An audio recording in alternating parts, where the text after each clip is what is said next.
Bonjour tout le monde.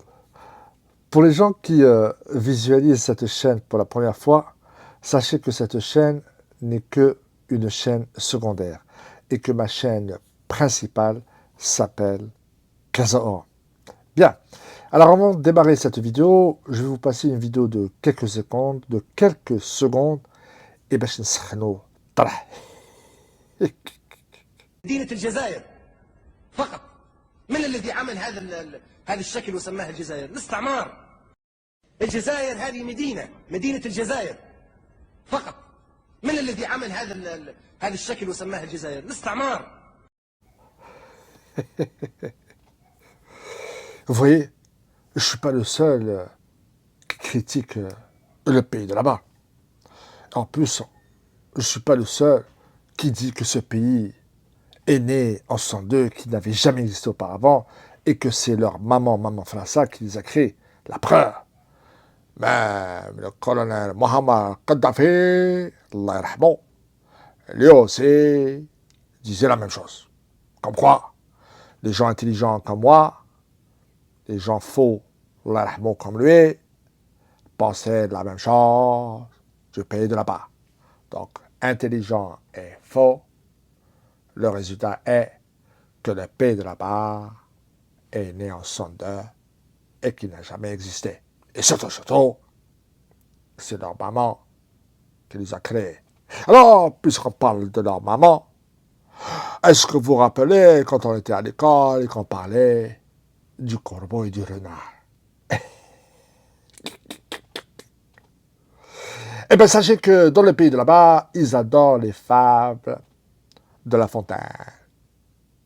Alors, eux, au lieu que ce soit le corbeau et le renard, c'est la cigogne et un moujahid. Écoutez-moi ça. لازم نحكيو شوية. رأيتم منذ أيام في شبكة فيس باباه وفيس أمه صورة لغراب يمزق العلم الإسرائيلي.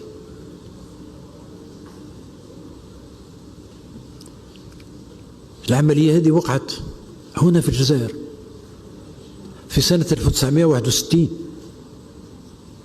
باللارج يا طويل القايمة. كان في العش نتاعو في ثكنة عسكرية يشوف هذاك العلام بالبلون روج ينزل عليه يقطعوه ويديه للعش نتاعو ويلطخوا. الجنود تحينوه وأطلقوا عليه الرصاص فكسروا رجله فسقط. بقى يحوس في الثكنة. وأخبرني أحد المعاونين مع الجيش الفرنسي في ذلك الوقت بعد توقيف القتال، وكان في الحقيقة مناضلا للثورة مدسوس في صفوف الرصاص، قال لي يا فلان والله أنا شاهد بأنهم عقدوا مجلسا عسكريا وحكموا عليه بالسجن المؤبد. وكان للحظ أنني صورته هو عايب في وقته، يعني مباشرة بعد توقيف القتال، وكان مسكين يمشي على رجل واحدة. حكمناه وداويناه وارتاح وولا طار العش نتاعو وبدا يعرش علينا من فوق. هذا الصورة نتاعو موجودة عندي على كل حال، يمكن نعتها لكم فيما بعد. أنا صورته بنفسي لأن الدار هذيك سكناها احنا مباشرة بعد توقيف القتال، لقيته يحوس.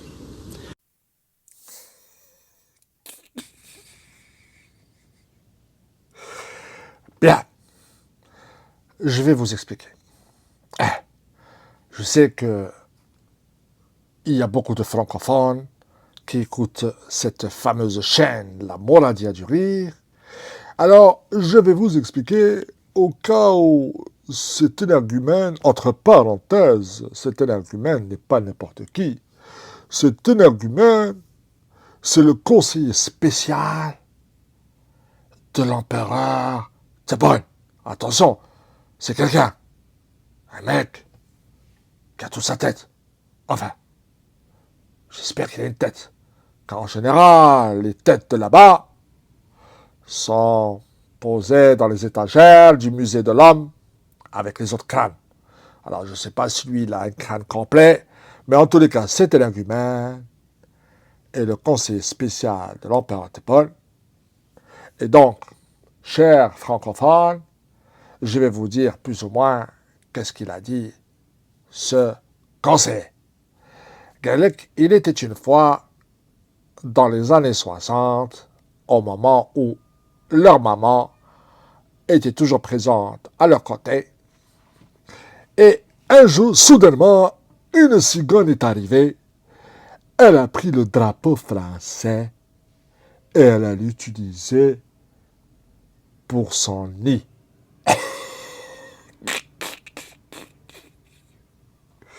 Elle a pris le drapeau français, le nid là. Ah, entre parenthèses. Avant de vous raconter l'histoire de la cigogne et du moujahid, j'aime bien le mec au départ, comment il parle de Facebook. Quelques Facebook, c'est le mec, mais doche, mais Facebook. C'est mec qui dit, ouais, c'est un mec sérieux. Il rigole pas. Il rigole pas, lui. Donc, Facebook. Bien. Revenons à la cigogne et au moujahid. Alors, comme je vous l'ai dit tout à l'heure, il était une fois, dans les années 60, où leur maman les couvait toujours. Une mauvaise cigogne est venue, elle a pris le drapeau de leur maman au Frchataf le nez. Les militaires français n'ont pas aimé cette scène et ont pris des armes à feu. Eh oui, parce qu'à l'époque, tout ce qui bougeait, le Frenchie, il tirait. Eh, il tirait sur tout ce qui bouge. Pourquoi? Parce que les gens de là-bas les agaçaient. Alors, pour mettre terme, ils utilisaient la Kalachnikov version française. C'est pour ça que maintenant, on nous dit qu'ils ont 1 million de moujahid, plus, enfin, presque, une cigogne. Alors, je vais vous revenir pour l'histoire de la cigogne, qui a failli devenir une moujahid. Non, mais c'est moujahid, une martyre. Chouada, qui a failli devenir une chouada. 1,5 million de chouada, plus une cigogne. Eh oui. Donc, le Frenchie a pris la Kalachnikov version française et il a tiré. La cigogne s'est blessée au pied, elle a perdu l'équilibre et elle est tombée le cul par terre. Eh oui. Alors, ils avaient une grande situation. Cette situation était incroyable. Eh oui, nous avons une cigogne moujahid tombée sur le sol de leur maman, un mec avec une Kalachnikov version française, et que va-t-on faire de cette cigogne blessée au pied? Alors, les Frenchies, intelligents comme ils sont, eh oui, parce que nous sommes dans un monde d'intelligents, dans le pays de là-bas qui était ex-là-bas, qui est devenu maintenant là-bas, je ne sais pas si vous arrivez à me suivre.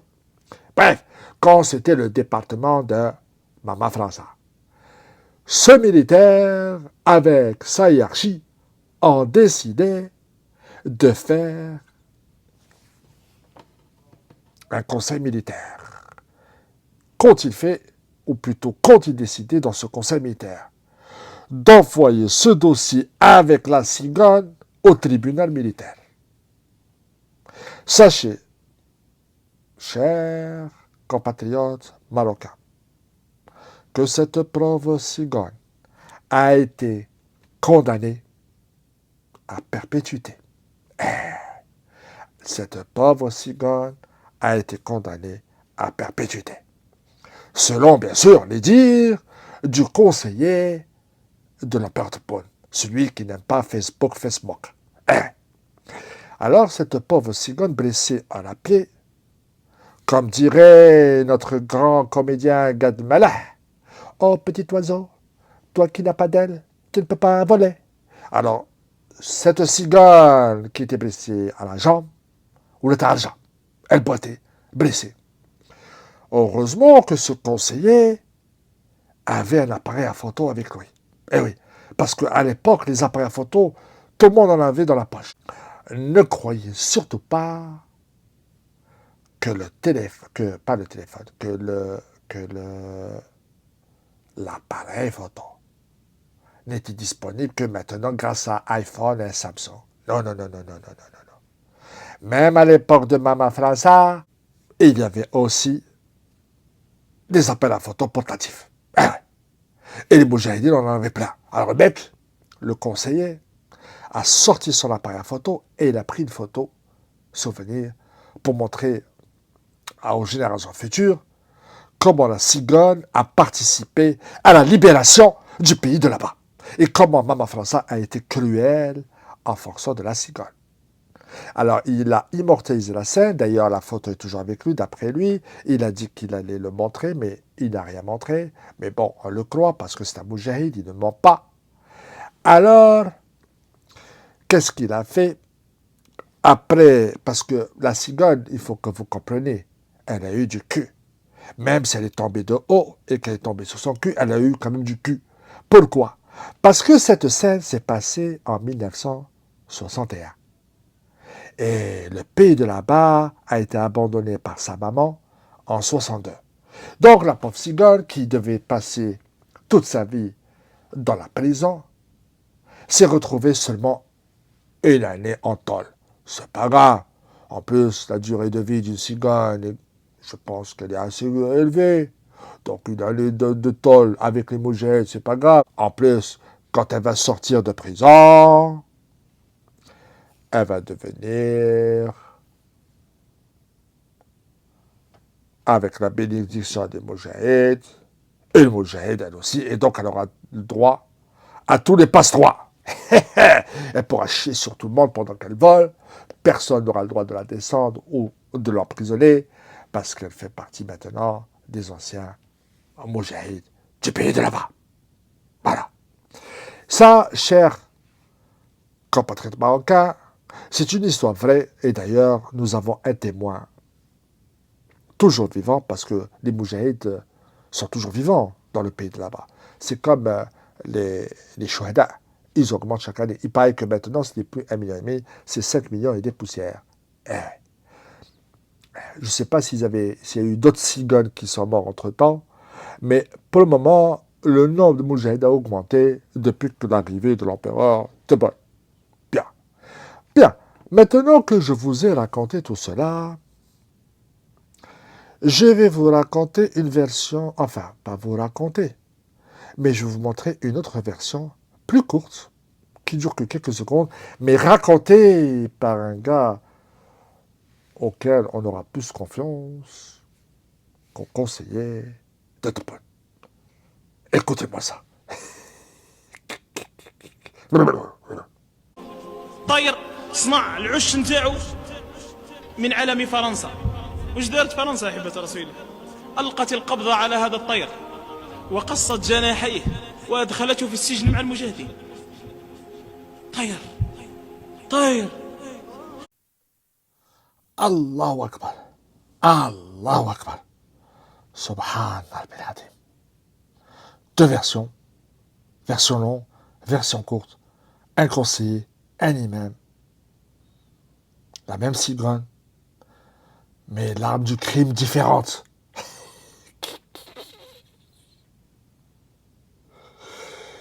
Et les blessures différentes. Alors, version du conseiller.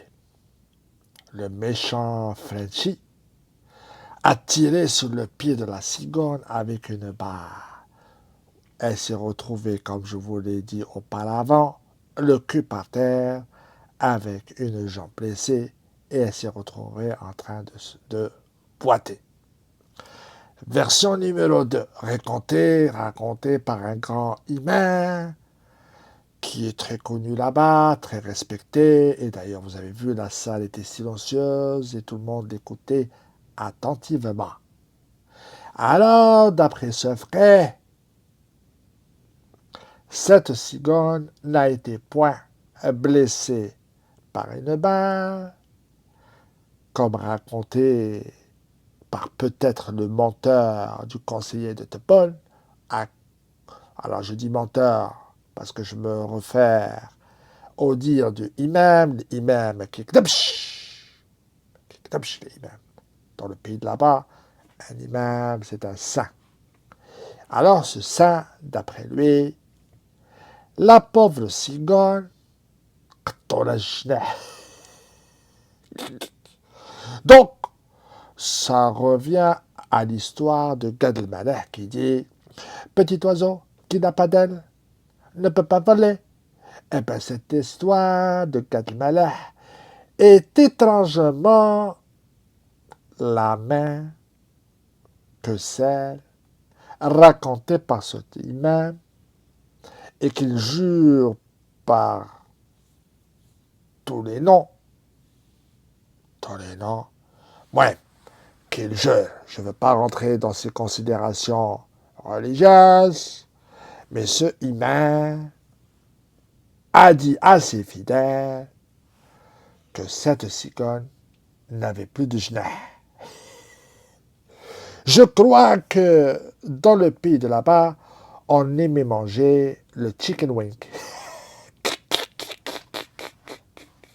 Le chicken wing, eh oui, ils ont confondu le chicken avec la cigogne, mais quand il s'agit des wings, c'est-à-dire les ailes, donc c'était bon à prendre. Et comme la cigogne a de grandes ailes, alors ils l'ont utilisé comme un chicken wing. Alors je ne sais pas si à l'époque, ils connaissaient le barbecue et le ketchup, mais je pense qu'ils ont dû l'utiliser, car apparemment, les villes français ont coupé les ailes. Donc, j'imagine la suite était ainsi.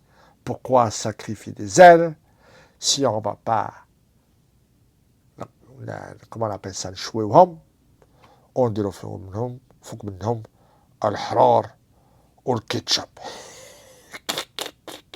Alors, cet imam, vous avez vu comment il faisait avec son doigt, à terre, à terre. Ça va, l'oiseau, l'oiseau. Alors cet oiseau est rentré en prison, comme l'a affirmé effectivement le conseiller de l'empereur de Paul, sauf que le sacré rigolo du conseiller ne nous a pas donné un détail très, très, très important.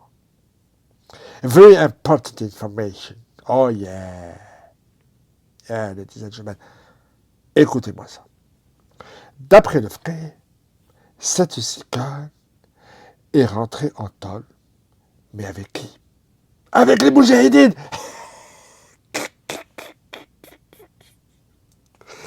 Eh oui, les moudjahidines et la synagogue dans la même cellule. À moins que les Frenchies à l'époque étaient des vilains et donc couchaient à la tasse. Alors, comme la cigogne elle avait l'habitude de faire son nid, donc pour elle, le cachot, pas le cachot, elle pouvait faire son nid toute seule. Et les moudjahidines apprenaient de la cigogne comment faire un lit dans les géoles. Eh oui, vous savez, quand on est en prison pendant une occupation, on s'entraide. La solidarité est immense. Surtout quand pendant cette solidarité et ce moment où on est ensemble et enfermé, il y a plein d'idées qui nous viennent dans la tête. Et c'est là que la cigogne a donné une excellente idée aux moudjahidines qu'après la fin de la présence de leur maman, il faudra créer des identités d'anciens moudjahides, comme ça tu as le droit à des passe-droits, et aussi comme ça tu as le droit de prendre le pouvoir et de faire ce que tu veux jusqu'à présent. Voilà. Donc, cette cigogne, c'est elle qui leur a donné cette idée de prendre le pouvoir en 62 et dire à Fred Bess, casse-toi, c'est nous qui prenons le pouvoir, et ne t'inquiète pas, nous avons tout prévu dans la prison, Sigon et nous, comment on va diriger le pays, et surtout, en Kékéné et le Maroc. Voilà, ce fut ainsi l'histoire de la cigogne et des moudjahids, racontée par le conseiller de l'empereur Tippon, raconté aussi par un grand imam du pays de là-bas, et raconté aussi par la Moradia du rire, moi, celui qui aime tenir, j'allais dire la jambe, mais apparemment la jambe de la cigogne est blessée, tenir la jambe aux gens de là-bas. Sur ce, chers compatriotes, je vous laisse, et quant à vous, pays de là-bas, sachez qu'au Maroc, nous avons une limonade qui s'appelle la limonade La Cigogne. Et je vous assure qu'elle est excellente. Et j'y bêta, entre nous, elle est toujours en vente au Maroc. On m'a dit Marafé. Ouais, la cigogne est présente au Maroc. Venez la prendre si vous osez traverser la frontière.